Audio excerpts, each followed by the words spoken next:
Let's walk through a real PMCC trade using SLV. The stock is at 76 and 62.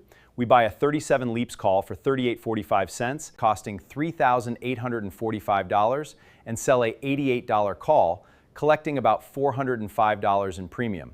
This creates a spread with a break-even around $75.45 and a maximum value of $5,100. If the stock moves up to $95 at expiry, the short call gets assigned at $88. Your leaps gives you the right to buy at $37, so you capture the full spread. $88 minus 37 equals $51, or $5,100 total value. After subtracting your $3,845 cost, your profit is about $1,255. You don't keep the leaps beyond this.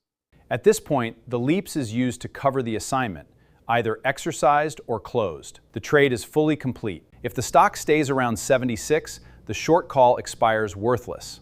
You keep the $405 premium and simply sell the next call, repeating the income cycle. If the stock drops to $68, your leaps may fall to around $35, but the premium helps offset losses. In a similar scenario, losses can reduce from over $1,200 in stock to around $600 using PMCC, thanks to premium income. The key is consistency, selling calls, managing positions, and repeating the cycle. That's the difference between simply holding a position and actively generating income from it.